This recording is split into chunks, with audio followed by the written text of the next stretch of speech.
जी नमस्कार साथियों। Good morning प्यारे दोस्तों। जय हिंद, वंदे मातरम, राधे राधे। आज की जो हमारी क्लास है वो कहाँ तक हमने करा दिया था, कौन सा टॉपिक चल रहा था, एक बार बताइए। उसके बाद में, क्योंकि कल आपकी क्लास नहीं हुई थी, आज का काम शुरू करते हैं। जी जी।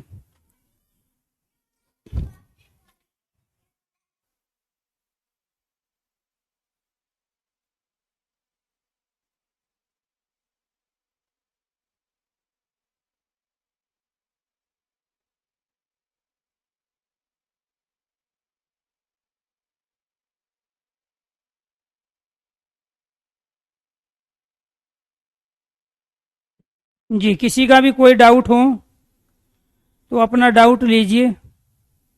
जो भी अब तक आपने पढ़ा है उसमें से किसी को कोई डाउट हो रहा हो। जी।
तो हमने वाच्य वाला टॉपिक शुरू किया था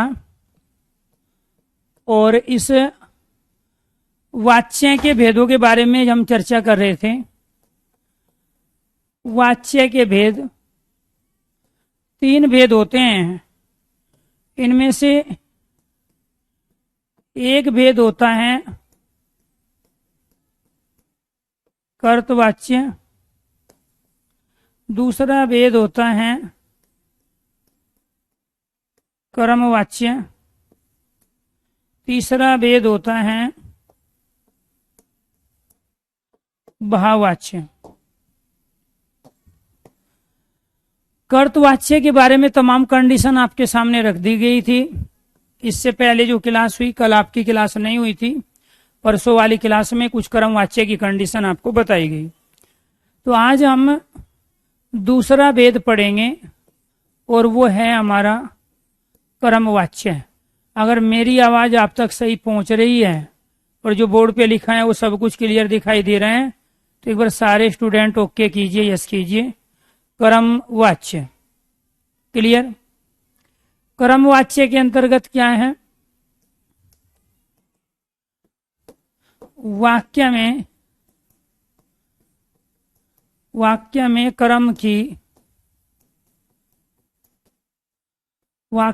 कर्म की प्रधानता,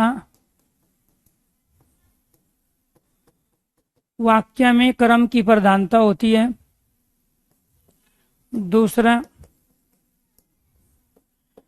क्रिया के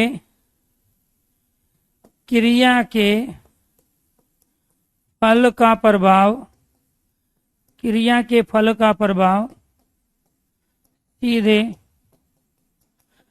कर्ता पर न पड़कर, क्रिया के फल का प्रभाव सीधे कर्ता पर न पड़कर कर्म पर पड़ता है। तीसरा, वाक्य में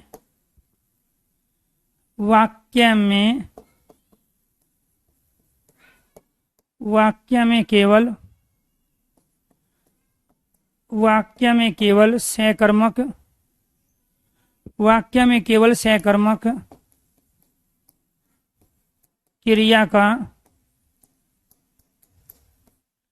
वाक्य में केवल सहकर्मक क्रिया का प्रयोग होता है। वाक्य में केवल सहकर्मक क्रिया का प्रयोग होता है। वाक्य में कर्ता के साथ द्वारा के द्वारा वाक्य में कर्ता के साथ द्वारा के द्वारा प्रसर्ग अर्थात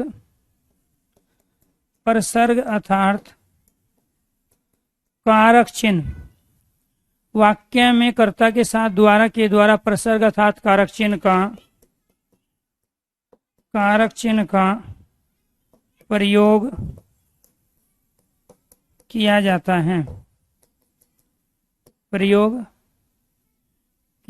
है। जैसे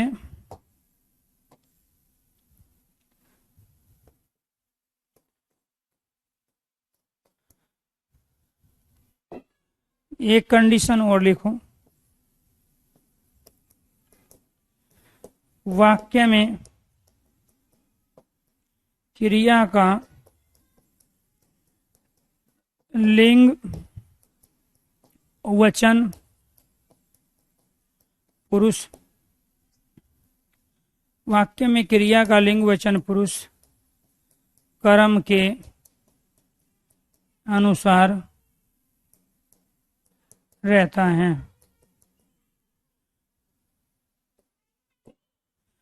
वाक्य में क्रिया का लिंग वचन पुरुष कर्म के अनुसार रहता है तो क्या कहलाता है? कर्मवाच्य। जैसे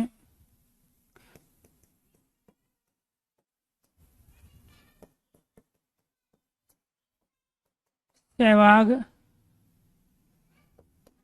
ने क्रिकेट खेली। सहवाग के द्वारा क्रिकेट खेली जाती है।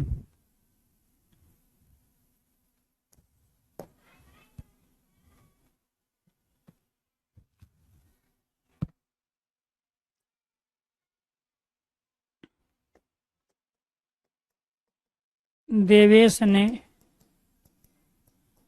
रामायण पढ़ी।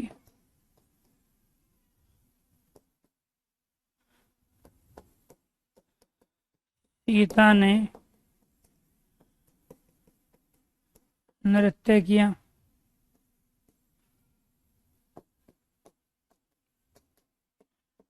अध्यापक द्वारा पाठ पढ़ाया गया।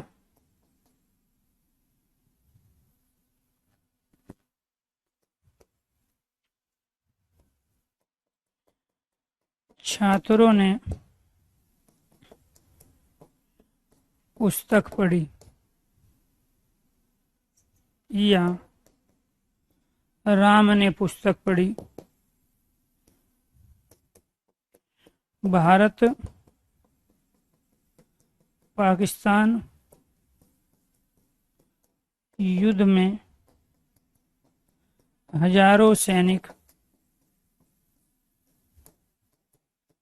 मारे गए।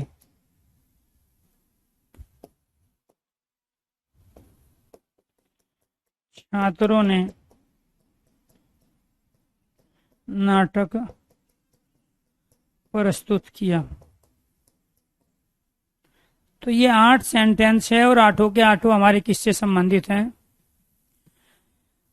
कर्मवाच्य से। अब जरूरी नहीं है हर सेंटेंस में कर्ता के साथ द्वारा का ही प्रयोग हो। यहाँ पे के द्वारा आया है आंखें बंद कर्मवाच्य, यहाँ द्वारा आया आंखें बंद कर्मवाच्य, लेकिन बाकी में मैंने द्वारा का प्रयोग जानबूझ के नहीं किया क्योंकि ये तो आसान है। जहाँ द्वारा के द्वारा आए वो 100% कर्मवाच्य का ही सेंटेंस होगा। क्योंकि जब जब हम कर्ता के साथ द्वारा के द्वारा का प्रयोग करेंगे तो क्रिया का लिंग वचन ऑटोमेटिक क्रम के अनुसार फिक्स हो जाएगा। सहवाग ने क्रिकेट खेली, सहवाग पुरलिंग है, लेकिन दोस्तों यहाँ पर जो ये क्रिकेट है ये स्त्रीलिंग है, क्योंकि ये आए यहाँ पे जो खेली है ये स्त्रीलिंग है, क्योंकि ये क्रिकेट के अनुसार है। तो यहाँ क्रिया का लिंग वचन क्रिकेट के अनुसार है, यहाँ क्रिया का लिंग वचन रामायण के अनुसार है। यहाँ ये किया नृत्य है, सीता स्त्रीलिंग है, ये किया यहाँ पे अपने आप में पुरलिंग है। तो सीता ने नृत्य किया, तो ये जो किया है ये किसके अनुसार आया? नृत्य। तो यहाँ सब में कर्ता थे, सहवाग, सहवाग, देवेश, सीता, अध्यापक, राम, भारत, पाकिस्तान और छात्र। तो कहने का मतलब सब में कर्ता का होते हुए भी क्रिया का लिंग वचन कर्ता के अनुसार न आके कर्म के अनुसार आया। अध्यापक द्वारा पाठ पढ़ाया गया, तो यहाँ जो ये पढ़ाया गया किसके अनुसार है? पाठ के। पढ़ी किसके अनुसार है? पुस्तक के, क्योंकि यहाँ तो राम पुरलिंग है। भारत पाकिस्तान युद्ध में हजारों सैनिक मारे गए, तो भारत पाकिस्तान यहाँ एक है, लेकिन मारे गए बहुवचन है, तो यहाँ हजारों सैनिक के अनुसार आया।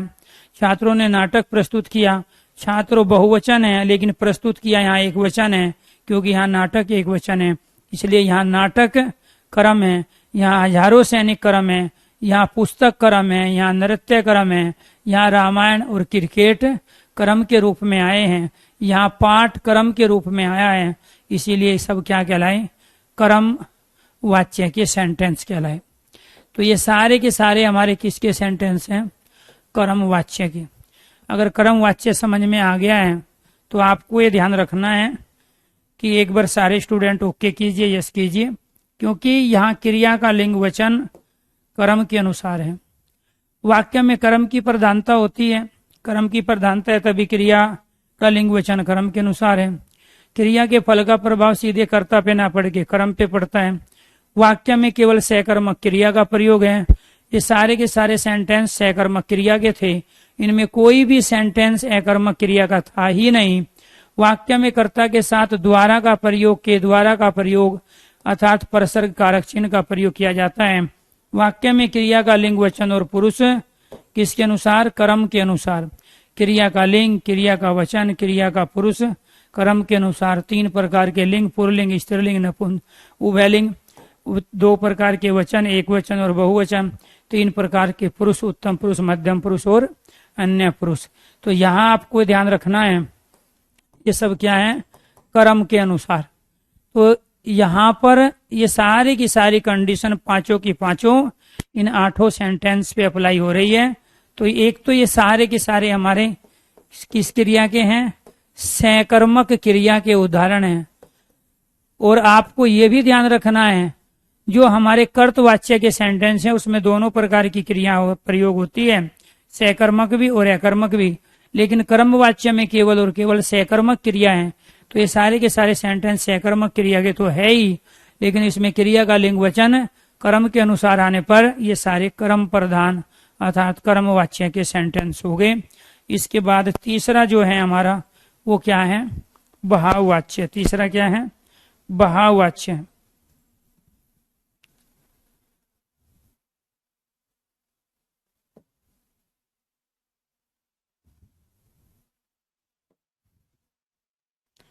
चलो जी, तो ये आपका कर्मवाच्य हो गया। और ये क्या है? तीसरा है हमारा भाववाच्य।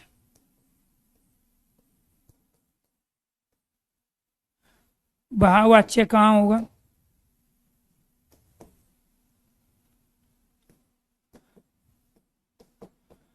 भाववाच्य, भाववाच्य के वाक्य में क्रिया का न होना पाया जाता है। भाववाच्य के वाक्य में क्रिया का न होना पाया जाता है। दूसरा, कर्ता के साथ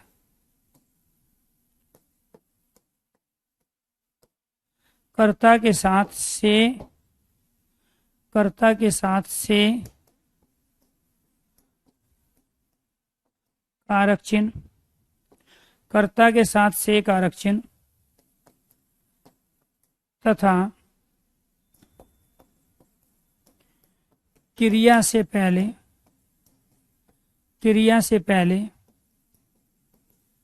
वाक्य में, क्रिया से पहले वाक्य में कर्ता के साथ से कारक चिन्ह तथा क्रिया से पहले वाक्य में, क्रिया से पहले वाक्य में निषेधात्मक शब्द, निषेधात्मक शब्द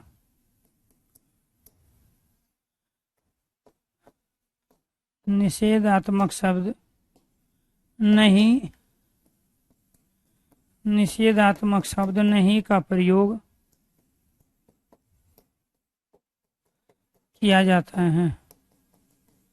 निषेधात्मक शब्द नहीं का प्रयोग किया जाता है। तीसरा,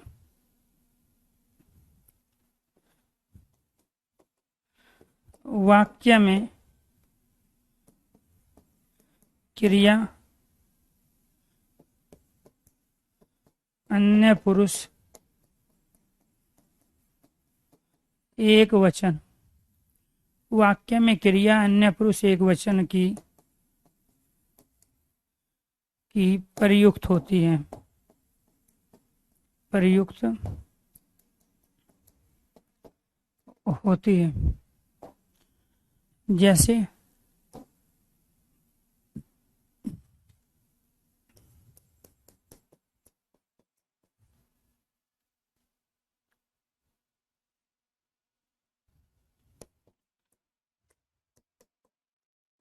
सहवाग से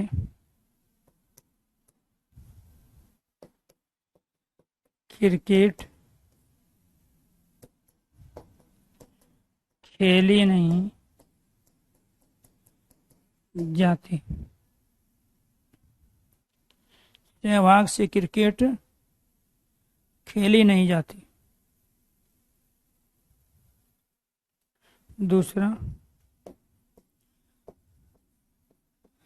दादी जी से कहानी सुनाई नहीं जाती।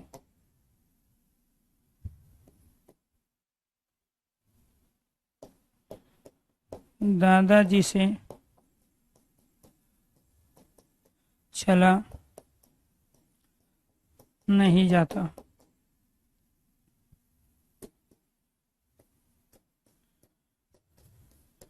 बच्चों से पढ़ा नहीं जाता। तो आपको ये ध्यान रखना है, यहाँ हमने से का प्रयोग किया है तब कर्ता के साथ से, और यहाँ क्रिया से पहले नहीं। किसी भी सेंटेंस में कार्य का होना नहीं पाया गया। गर्मियों में गर्म पानी से नहीं नहाया जाता, सर्दियों में ठंडा पानी नहीं पिया जाता। तो ये सब क्या है? भाववाच्य है। तो भाववाच्य के वाक्य में क्रिया का न होना पाया जाता है। इसमें किसी भी सेंटेंस में क्रिया नहीं हुई है। कर्ता के साथ से कारक चिन्ह का प्रयोग हुआ है। क्रिया से पहले वाक्य में निषेधात्मक शब्द नहीं का प्रयोग हो रहा है। क्रिया से पहले वाक्य में क्रिया अन्य पुरुष एक वचन की, जाति जाति, ठीक है, जाता जाता, ये सब क्या है? अन्य पुरुष एक वचन है। तो आप तीनों में से किसी भी एक कंडीशन को अप्लाई करके इसको पहचान सकते हो। दोस्तों, कभी भी जो सहायक क्रिया होती है ना, है, हो, हूं, था, थे, थी, इनका प्रयोग भाववाच्य में होता ही नहीं है। भाववाच्य में जाती है, जाती थी, जाता है, जाता था, ठीक है, जाती हूं, है, हो, हूं, था, थे, थी का प्रयोग भाववाच्य में नहीं किया जाता है। भाववाच्य में था, थे, थी, भाववाच्य में है, हो और हूं, भाववाच्य में होगा होगी और होगी, होंगे।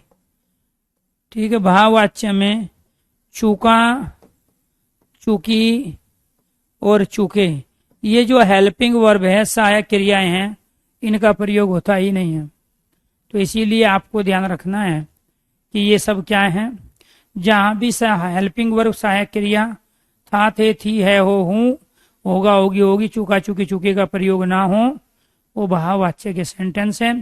क्रिया अन्य पुरुष एक वचन की होगी। सेंटेंस में क्रिया का न होना पाया जाएगा। कर्ता के साथ से कारक चिन्ह केवल भाववाच्य के सेंटेंस में प्रयोग होता है और नहीं का प्रयोग क्रिया से पहले केवल भाववाच्य में प्रयोग होता है। अगर कर्तवाच्य, कर्मवाच्य, भाववाच्य तीनों समझ में आ गए हो तो एक बार सारे स्टूडेंट ओके कीजिए, यस कीजिए। अब हमें इसमें से तीसरा जो टॉपिक है हमारा इस ग्रुप का, वो है काल। उसको समझना है। क्या है? काल। तो यहां पहला क्वेश्चन बना शाब्दिक अर्थ का। शाब्दिक अर्थ। दूसरा परिभाषा। तीसरा भेद। क्या है जी शाब्दिक अर्थ? काल का शाब्दिक अर्थ होता है समय। परिभाषा, जिससे क्रिया के होने, जिससे क्रिया के होने या न होने, जिससे क्रिया के होने या न होने का बोध हो, जिससे क्रिया के होने या न होने का बोध हो, वो क्या कहलाता है? काल कहलाता है। काल के भेद होते हैं 3। इनमें से एक भेद होता है वर्तमान काल, दूसरा भेद होता है भूतकाल और तीसरा भेद होता है भविष्यत काल। क्या होता है? भविष्यत काल। वर्तमान काल के 5 भेद होते हैं, भूतकाल के 6 भेद होते हैं और भविष्यत काल के जो भेद हैं वो होते हैं 3। तो वर्तमान काल 5, भूतकाल 6 और भविष्यत काल के 3 भेद। तो ये आपको ध्यान रखना है। शाब्दिक अर्थ समय है। परिभाषा, जिससे क्रिया के होने या न होने का बोध हो। भेद होते हैं 3, वर्तमान, भूत और भविष्य। 5 भेद, 6 भेद और 3 भेद। चलो जी, नेक्स्ट वर्तमान काल के 5 भेद। वर्तमान काल के भेद, और वो होते हैं 5। वर्तमान काल किसे कहते हैं?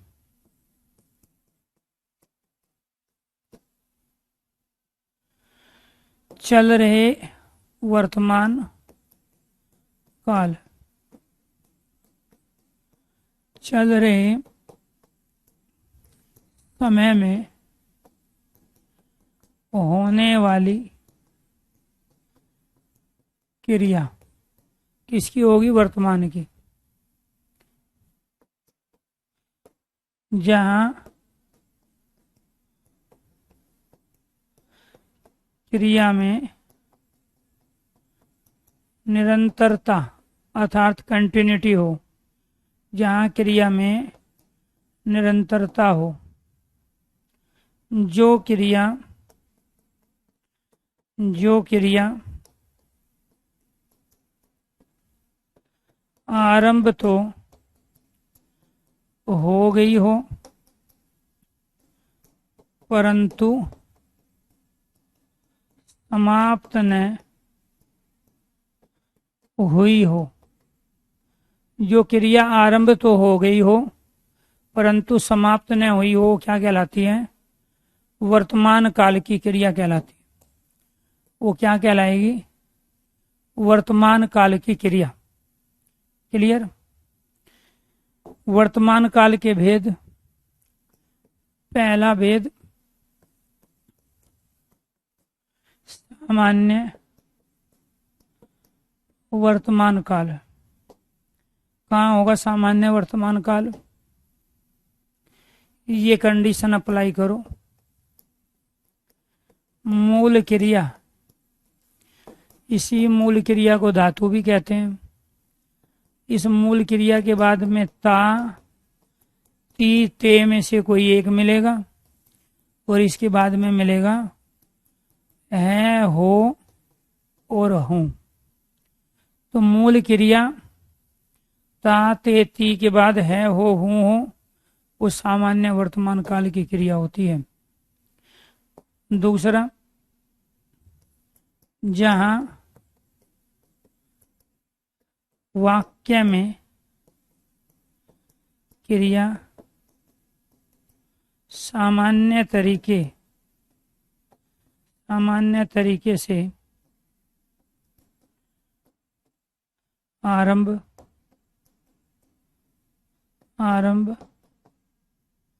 हो चुकी हो,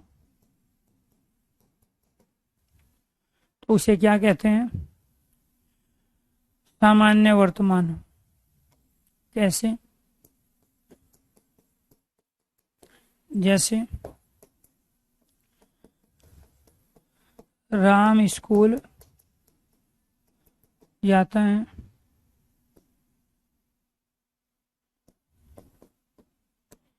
बच्चे खेलते हैं, राधा खाना पकाती है। इसमें मूल क्रिया जा के बाद में ता और उसके बाद में है। इसमें मूल क्रिया खेल के बाद में तय के बाद में है। इसमें मूल क्रिया पका के बाद में ती और ती के बाद में क्या है? तो आपको ये ध्यान रखना है, जा, खेल और पका ये मूल क्रिया अर्थात धातु है। क्रिया के सबसे छोटे रूप को मूल क्रिया अर्थात धातु कहते हैं। और ये ता, ते, ती क्या है अपने आप में? ये ता, ते, ती सहायक क्रिया है जो मूल क्रिया के साथ हमने यहाँ प्रयोग की है। तो जहां भी ता, ते, ता है, ती है, ते है आए, आंखें बंद, वो क्या कहलाएगा? सामान्य वर्तमान। क्यों? क्योंकि ये जो है ये तो बताता है हमें वर्तमान को, और ये जो ता, ते, ती है ये बताता है सामान्य को। और जहां ता है, ती है, ते आए, वो कहलाता है सामान्य वर्तमान। अगर सामान्य वर्तमान की कंडीशन समझ में आ गई है तो एक बार सारे स्टूडेंट ओके कीजिए, यस कीजिए। इसके बाद में दूसरा है संदिग्ध वर्तमान काल।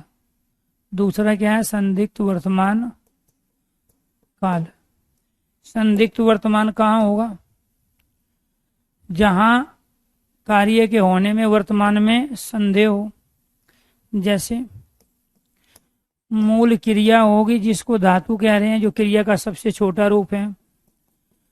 ता, ती, ते का प्रयोग होगा और उसके बाद में होगा, होगी और होंगे। ये होगा, होगी, होगे तो हमें संदिग्धता को बताएगा और ये ता, ते, ती हमें वर्तमान को बताएगा। तो ये क्या कहलाएगा? संदिग्ध वर्तमान काल कहलाएगा। क्या कहलाएगा? संदिग्ध वर्तमान काल। दूसरी क्रिया, जहां वर्तमान में क्रिया के होने में, जहां वर्तमान में क्रिया के होने में संदिग्धता हो, जहां वर्तमान में क्रिया के होने में संदिग्धता हो तो वो क्या कहलाता है? संदिग्ध वर्तमान काल कहलाता है। वो क्या कहलाएगा? संदिग्ध वर्तमान काल। जैसे राम पुस्तक पढ़ता होगा।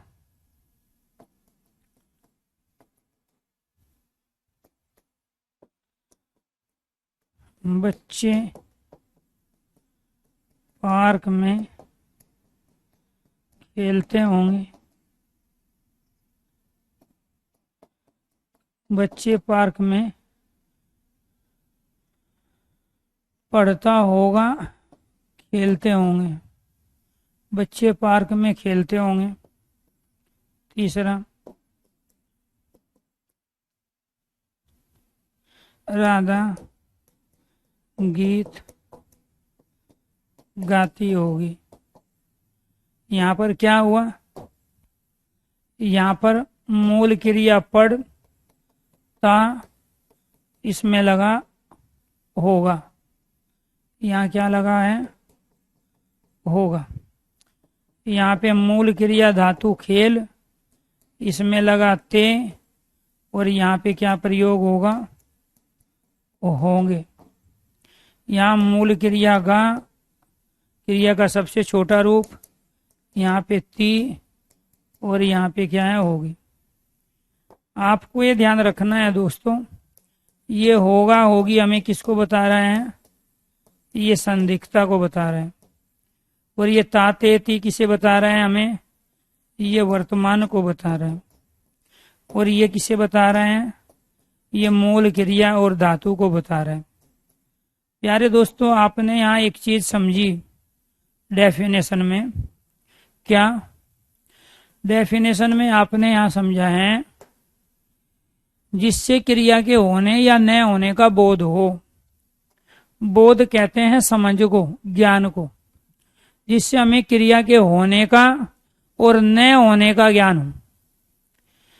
तो यानी कि कुल मिला के बात है कि काल की पहचान आप बिना क्रिया के नहीं कर सकते।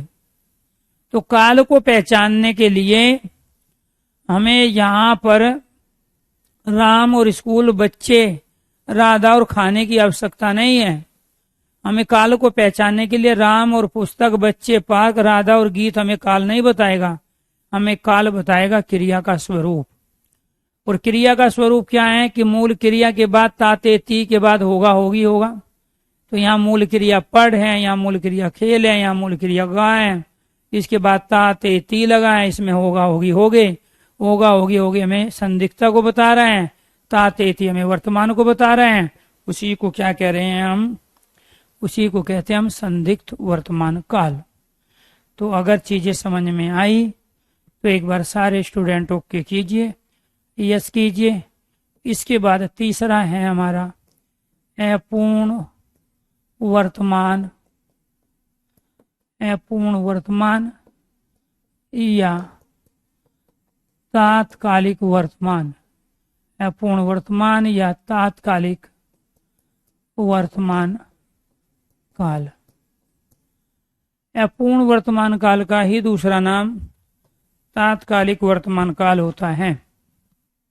इसमें क्या होगा? मूल क्रिया होगी, मूल क्रिया के बाद में रहा, रही, रहे का प्रयोग करेंगे। इसके बाद में है, हो और हूं का प्रयोग होगा। है, हो, हूं हमें वर्तमान को बताएंगे।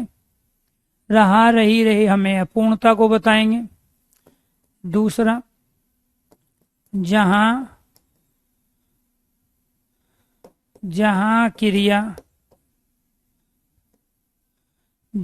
क्रिया वर्तमान में आरंभ होकर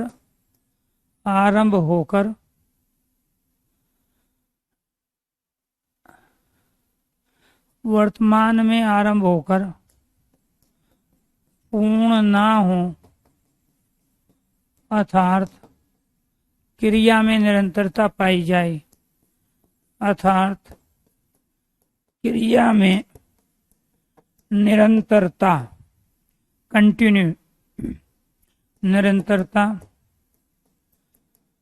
पाई जाए। जहां क्रिया वर्तमान में आरंभ होकर पूर्ण ना हो, अर्थात क्रिया में निरंतरता पाई जाए, वो क्या कहलाता है? अपूर्ण या तात्कालिक वर्तमान। हवा बह रही है, बहने दो। समुद्र उफन रहा है, उफनने दो। दूध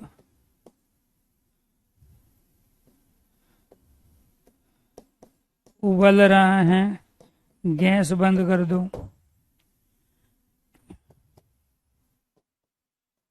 खून खोल रहा है, थोड़ा ठंडा पानी पी लो। तो आपको ये ध्यान रखना है, हवा बह रही है, इसमें रही का प्रयोग, रहा का प्रयोग है। ऐसे ही हम ये भी कहेंगे बच्चे खेल रहे हैं, ठीक है, गीता गा रही है।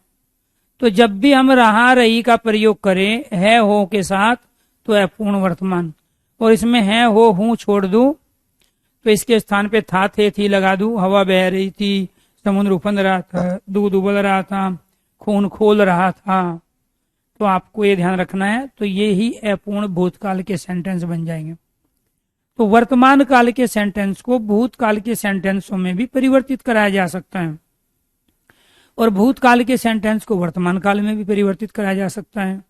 तो यहाँ था थे थी लगाने पर भूतकाल, और वो भी कौन सा? अपूर्ण भूतकाल। और यहाँ है हो हूं लगाने पर रहा रही के साथ में तो वो क्या लाएगा? अपूर्ण वर्तमान या तात्कालिक वर्तमान। क्लियर? तो हवा बह रही है, समुद्र उफन रहा है, दूध उबल रहा है और खून खोल रहा है। ये सारे क्या है? वर्तमान में क्रिया का आरंभ तो है, लेकिन क्रिया की पूर्णता नहीं है, कंटिन्यूटी है, निरंतरता है। अभी चल रहा है, खून अभी खोल ही रहा है, पूरा खोला नहीं, उससे पहले ठंडा पानी पिला दो, ठीक है, फिर खून खोलेगा नहीं। दूध उबल रहा है, गैस को बंद कर दो, उबलेगा नहीं। समुद्र उफन रहा है, ठीक है, तो इसमें ग्रह नक्षत्रों का जो प्रभाव है वो कम कर दो, फिर उफने समुद्र उफनेगा नहीं। हवा बह रही है, घर के अंदर बैठ जाओ आप, हवा को बहने दो, ठीक है। तो क्योंकि आजकल गर्म चल रही है, तो गर्म हवा लग गई तो मामला खराब हो जाएगा। तो इसीलिए क्या कह रहे हैं इनको कह रहे हैं हम अपूर्ण वर्तमान अर्थात तात्कालिक वर्तमान। फोर्थ क्या है? पूर्ण वर्तमान काल। क्या है? पूर्ण वर्तमान काल या पूर्ण वर्तमान काल या पूर्ण वर्तमान काल या आसन भूतकाल। पूर्ण वर्तमान काल या आसन भूतकाल। पूर्ण वर्तमान काल या आसन भूतकाल। तो ये क्या है जी? हाँ, ये हुआ क्वेश्चन, बिल्कुल सही बात है। ये इसकी कसर बाकी थी सर, सिलेबस अब तक पूर्ण हो जाएगा। अब तक नहीं है, कब तक पूर्ण हो जाएगा।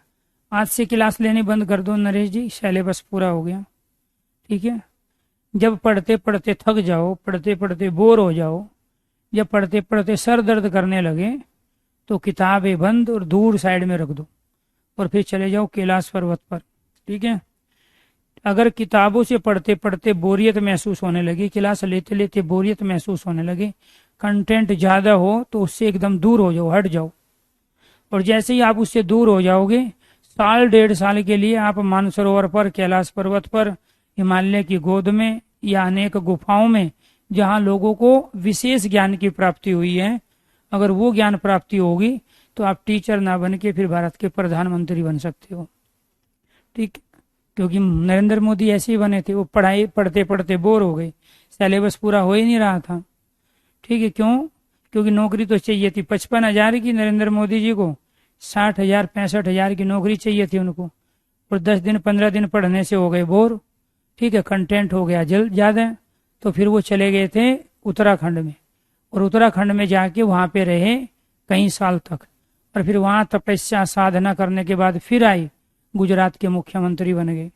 ठीक है, बीच में फिर सत्ता जाने वाली थी, फिर चले गए वो। ठीक है, कैलाश पर्वत पर आपने देखा होगा ना, आजकल भी जाते रहते हैं। तो जब जब वो कैलाश पर्वत पर या केदारनाथ या बाकी दूसरी जगह जाते हैं, तब तब उनको विशेष ज्ञान की प्राप्ति होती है जो टीचर नहीं बनाता। ठीक है, भारत का एक सक्षम अद्भुत प्राणी बनाता है। तो इसीलिए अगर आपको ये लगने लगे कि ये कंटेंट बहुत ज्यादा हो गया है, पढ़ने में बोरियत महसूस होने लगे, तो आप ये किताबें बंद करके, ठीक है, आप विशेष ज्ञान की प्राप्ति के लिए हिमालय की गोद में, और तो अनेक जो कंदराएं हैं, गुफाएं हैं, उनके आसपास जाके रहने लगो। आप मैं सच्चाई बता रहा हूँ, फिर आप टीचरों को नौकरी देने के लायक बनोगे। तो इसीलिए आपको ध्यान रखना है कि अभी जो सिलेबस है आपका, ये सिलेबस वो चल रहा है जो 4600 पे ग्रेड की नौकरी दिलवाता है, जो 4800 पे ग्रेड की नौकरी दिलवाता है। ठीक है, तो ये जो 4200 पे ग्रेड की नौकरी दिलवाता है, तो 4200 कौन सा है? पीआरटी। और ये कौन सा है? TGT, trade graduate teacher. ये क्या है? PGT, post graduate teacher. ये तो गजेटेड पोस्ट है एक तरह से, क्योंकि 6-7 साल 8 साल बाद वाइस प्रिंसिपल में, प्रिंसिपल में नंबर आ जाता है इसके बाद। ठीक, तो कहने का मतलब ये हुआ, जब हमें सैलरी चाहिए यहाँ पे 55,000 प्लस की, 55,000, जब सैलरी चाहिए 65,000 की, जब सैलरी चाहिए हमें 70,000 की, तो फिर हमें पढ़ते पढ़ते बोर नहीं होना है। ठीक है, क्योंकि आपको ये सैलरी तभी मिलेगी आपके अकाउंट में जब आपने बहुत सारा ज्ञान हासिल कर लिया हो, क्योंकि आपके ऊपर कम से कम 50,000 बच्चों का भविष्य टिका हुआ है। 50,000 बच्चों का भविष्य टिका अपनी लाइफ में। 30 साल की नौकरी में कम से कम आप 50,000 से ज्यादा बच्चों को पढ़ाएंगे। अब उन 50,000 बच्चों में से कितने राक्षस बनेंगे, रावण के रूप में कितने कंस बनेंगे, ठीक है, कितने दुर्योधन बनेंगे, कितने उसमें से राम बनाओगे आप, और कितने उसमें से कृष्ण को पैदा करोगे, वो आपके ऊपर डिपेंड करता है। नॉलेज अगर ठीक ठाक है, अच्छी है, एक्सपीरियंस बढ़िया है आपका, तो राम कृष्ण, ठीक है, के रूप में आप उनमें से बड़े बड़े महापुरुषों को निकालेंगे जो बाद में भगवान के रूप में पूजे जाएंगे। अगर आप तुक्के से भर्ती होगे, पैसा दे के भर्ती होगा, तो फिर आप रावण बनाओगे, कंस बनाओगे, क्योंकि आप उस साधना में तपे नहीं हो जो साधना एक टीचर को करनी होती है। तो ये साधना चल रही है। ये क्या चल रही है? ये साधना चल रही है, और इस साधना का कोई टाइम फिक्स नहीं है। जब तक ज्ञान की प्राप्ति ना हो जाए तब तक साधना कंटिन्यू करनी है, और जिस दिन ज्ञान की प्राप्ति हो जाए उस दिन साधना बंद, आप टीचर के रूप में सिलेक्टेड हो जाओगे। क्लियर? तो इसलिए आप इसको पढ़ाई ना माने। पढ़ाई तो आप कर चुके हैं, उससे आपका फायदा नहीं हुआ था। कैरियर पे आने के बाद तो साधना शुरू होती है, और ये साधना थोड़ी आपकी लंबी चलेगी। ठीक है, तो जैसे ही साधना आपकी कंप्लीट, टीचर आपका फाइनली सिलेक्शन किसी भी स्टेट में या DSSB के थ्रू या NVS KVS या यूपी में या MP में या फिर बिहार में आपकी साधना जो है पूरी होगी। और फिर उसके बाद जो आपने साधना तपस्या की है, उसके बाद फल के रूप में पहले महीने आपके अकाउंट में ये सैलरी आएगी। ठीक है जी, चलो जी। तो इसीलिए मजा ले लेके पढ़ो। ठीक है, आपको ज्यादा सोचना नहीं है। आप में से बहुत ज्यादा बच्चे ऐसे हैं जिनका IQ लेवल 140 से ऊपर चल रहा है, जिनका IQ लेवल 140 से ऊपर चल रहा है। ये आपको ध्यान रखना है। अगर 140 से ऊपर आपका IQ लेवल है, बुद्धि लब्धि है, तो फिर आप गलती कर रहे हो। आपको टीचर नहीं, टीचर बनने के लिए 100 के आसपास का IQ लेवल चाहिए। आप में से बहुत सारे बच्चे ऐसे हैं जो 40 ज्यादा लिए हुए हैं IQ लेवल, तो वो तो यहाँ वैज्ञानिक बनेंगे भाई। उनको क्या बनना है? वैज्ञानिक बनना। वो नासा में जाएंगे, इसरो में जाएंगे। और जिनका 100 के आसपास का IQ लेवल है वो शिक्षक बनेंगे। क्या बनेंगे? वो शिक्षक बनेंगे। तो 100 वाले तो है ही ज़्यादातर, लेकिन कुछ 100 से ऊपर वाले भी हैं, कुछ 120 वाले हैं, कुछ 140 वाले हैं। ठीक है, तो ये जो 120 वाले हैं, ठीक, ये जो है सिस्टम को चलाएंगे, प्रशासन को चलाएंगे। ये कौन चलाएंगे? ये प्रशासन को चलाएंगे। और जो 140 वाले हैं ये नासा में जाएंगे, इसरो में जाएंगे। किस में जाएंगे? नासा और इसरो में। और जो ये 100 वाले हैं ये मेरे पास हैं। ठीक है, ये सारे के सारे भारत के अलग अलग राज्यों में शिक्षक बनेंगे। क्या बनेंगे? शिक्षक बनेंगे। तो आप में से जो 20-40% ज्यादा हैं, जो IQ लेवल हो गया है, या तो उसको कम कर लो अगर शिक्षक बनना है, अदरवाइज नासा इसरो की कोशिश करो। जैसे एक बच्चा था अभी, सर जी आप इतना गुस्सा क्यों करते हैं? मैं मजा ले रहा हूं, इसको गुस्सा दिख रहा है।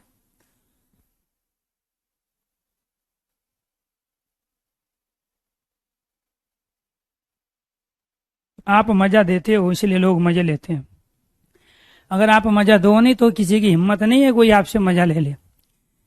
यानी कि आज से ऐसे होंगे, अरे नहीं तेरा मन कर रहा है पढ़ने का, ठीक है, अपना क्लास बंद करके नहा धो, दोबारा से नहा, गर्मी ज्यादा हो रही है। ठीक है, बहुत सारे बच्चे तो ऐसे हैं बिना नहाए धोए इतनी गर्मी में क्लास ले लेते हैं।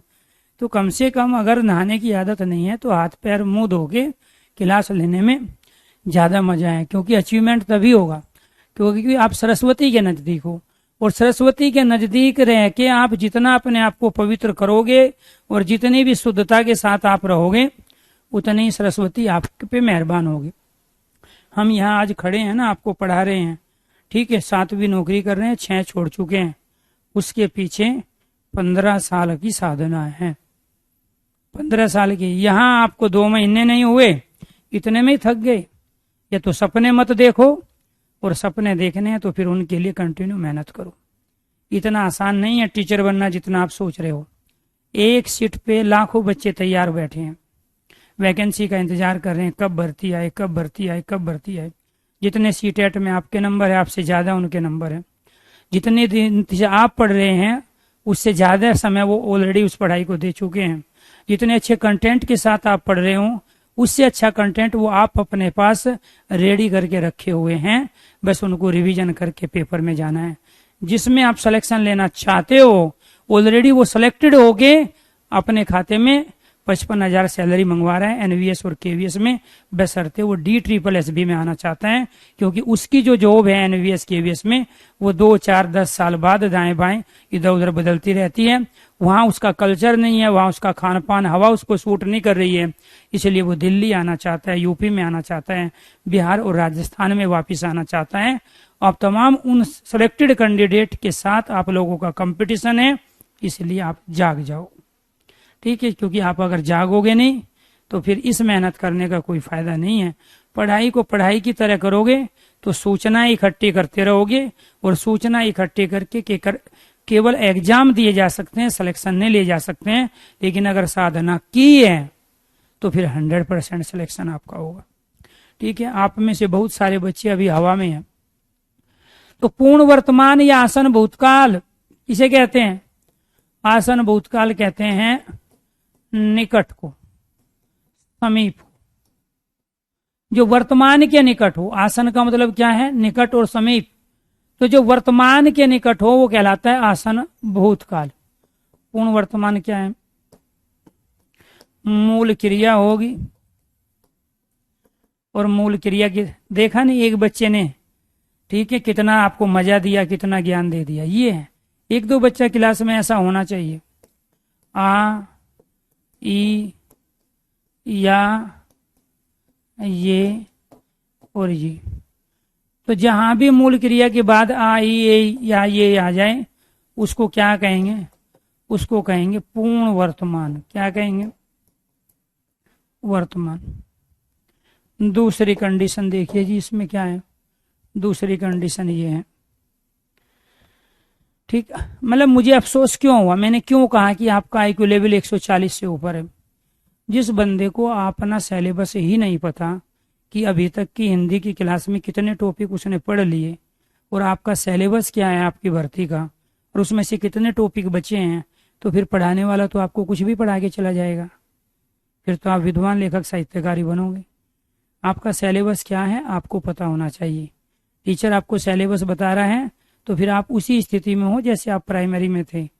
आपको आपकी किताब कॉपी आपके मम्मी पापा दिलवा के लाए थे और वो टीचरों से लिखवा के लाए थे एक पेज पे कि बताओ जी इनका सिलेबस क्या है, और फिर दुकान वाले को दे दिया था जी देखो ये किताब है, ये दे दो, इतनी कॉपी दे दो, इतना स्टेशनरी का सामान दे दो। तो आप छोटे बच्चे नहीं हो दूध पीते हुए कि यहाँ गार्जियन काम करेंगे आपके लिए, टीचर काम करेंगे।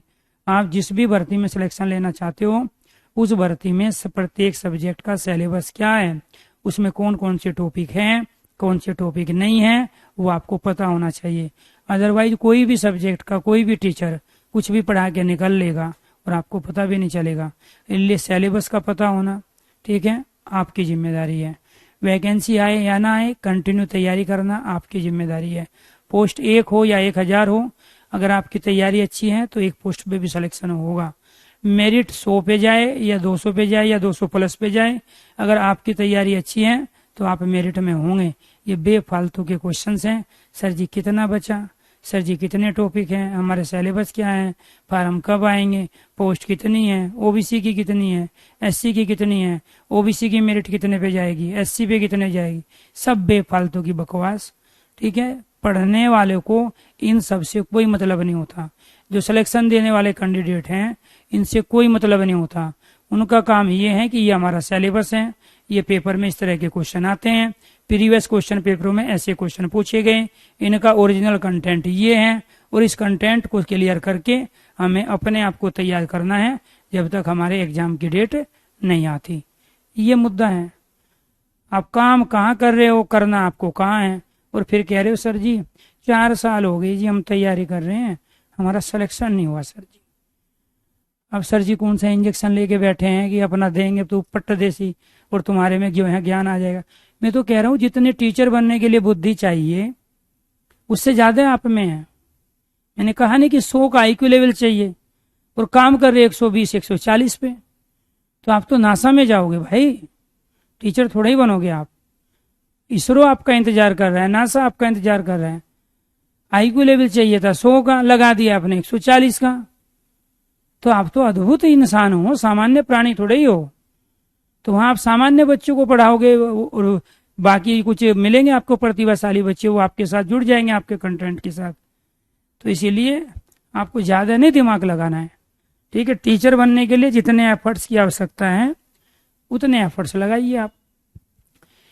मूल क्रिया, अब मैं ऐसे नहीं कह रहा हूं कि ये एटीट्यूड है मेरा, ये आपको सही रास्ते पे लाने का तरीका है। मैंने कहा नहीं आप में से बहुत सारे बच्चे ऐसे हैं कि जब भी मैं समझाना शुरू करता कुछ को तो यही लगता सर तो गुस्से में है। मैं तो सुबह से शाम तक गुस्से में रहूंगा। मैं तो सुबह 4 बैच पढ़ा चुका हूँ, 5 बैच चल रहा है, 2 इसके बाद है। ठीक है, फिर शाम को बैच है। तो मुझे तो ऐसे ऐसे महानुभव सुबह से शाम तक मिलते हैं, तो फिर तो मैं गुस्से में रहूंगा 24 घंटे। लेकिन ये गलो नहीं दिखाई दे रही है आपको, ये गुस्से की है। ये मजा लेता हूँ मैं बच्चों के साथ, और मजे मजे में ही पढ़ता हूँ और मजे मजे में पढ़ाता हूँ। इसलिए आप भी अपने अंदर ये हैबिट डालिए। ठीक है, मजे में पढ़िए, टेंशन फ्री होगी। ये पढ़ाई हावी हो जाएगी आपके ऊपर, टेंशन हो जाएगी, ये गलो भी चली जाएगी चेहरे पे जो है। तो इसलिए पानी पीजिए। ठीक है, अगर नहाने का मन नहीं है घड़े का पानी पीजिए ठंडा, फ्रिज का पानी नहीं पीना है, और मजा लेके पढ़िए। ठीक है, टाइम दो, भगवान धीरे धीरे उस लायक आपको बना रहे हैं और आपके हाथ में वो चीजें आएगी। ठीक है, तो पूर्ण वर्तमान काल अर्थात आसन भूतकाल।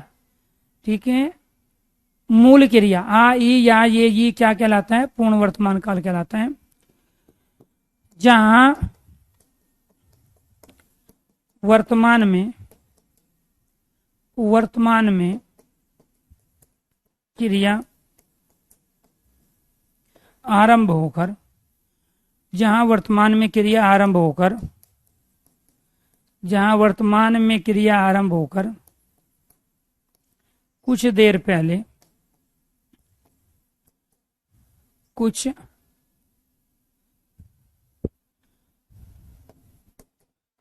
देर पहले, जहां वर्तमान में क्रिया आरंभ होकर कुछ देर पहले समाप्त हुई हो, वो क्या कहलाती है, पूर्ण वर्तमान या आसन भूतकाल। जैसे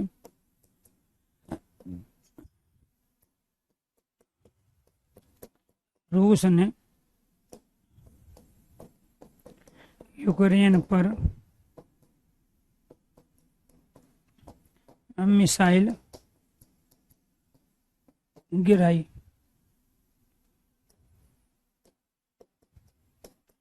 मैं घर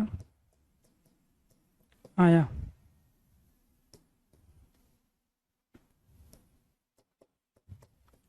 भारत ने पाकिस्तान पर बम गिराए।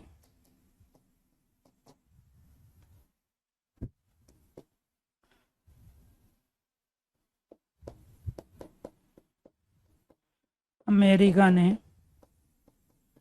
चीन पर दबाव बनाया। तो यहाँ आपको ध्यान रखना है दोस्तों, इसके अंदर हमने जो क्रिया प्रयोग की है वो क्या है। यहाँ पे ये गिर है और इस गिरा में ये लगा हुआ है। यहाँ पे ये आ है, इसमें या लगा हुआ है।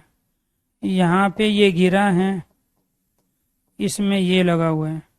और यहाँ पे ये बना है, इसमें या लगा हुआ है। तो ये मूल क्रिया है और उस क्रिया के बाद में ये या ये या ऐसे बिजली चली गई, तो बिजली चली गई में ई आ गया। तो यहां भी मूल क्रिया धातु के बाद में आ जाए, ई आ जाए, या ये ई आ जाए, पूर्ण वर्तमान या आसन भूतकाल। जहां वर्तमान में क्रिया आरंभ होकर कुछ देर पहले समाप्त हुई हो, तो कुछ देर, कुछ क्षण पहले ब्रेकिंग न्यूज की तरह कार्य हो। ठीक है, जैसे अमेरिका ने जापान पर बम गिराया, तो गिराया का मतलब है अभी अभी गिरा, थोड़ी देर पहले। ठीक है, चीजें अभी ताजी हैं, तो वो क्या कहलाता है, हमारा पूर्ण वर्तमान काल। इसके बाद नेक्स्ट क्लास में पढ़ेंगे हम, और वो है हमारा संभाव्य वर्तमान। क्या है, संभाव्य वर्तमान काल। तो कल लेंगे जी इसको। ठीक है, आज के लिए इतना ही। सभी दोस्तों को नमस्कार, धन्यवाद। कल मिलते हैं, टेंशन नहीं लेना है। ठीक है, मजे से पढ़ना है चीजों को। यही चीजें हैं जो आपके अकाउंट में 55,000 सैलरी दिलवाएगी। ठीक है, क्योंकि हिंदी में जो चीज आप पढ़ रहे हो हर जगह से आपसे क्वेश्चन पूछा जाएगा।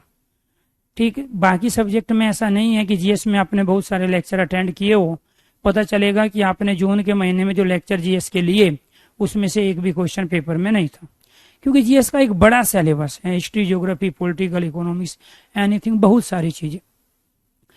और उसमें जरूरी नहीं है वहां कितने क्वेश्चन हिस्ट्री के, कितने पॉलिटिकल के, कितने इकोनॉमिक्स के आएंगे, ये पहले से कुछ क्लियर नहीं होता। हिंदी में क्लियर है। ठीक है, तो इसीलिए आप हिंदी के दम पे सिलेक्शन पाओगे, बशर्ते सीक्वेंस में लॉजिकली और पढ़ाई की निरंतरता रख के आप पढ़ो। धन्यवाद दोस्तों।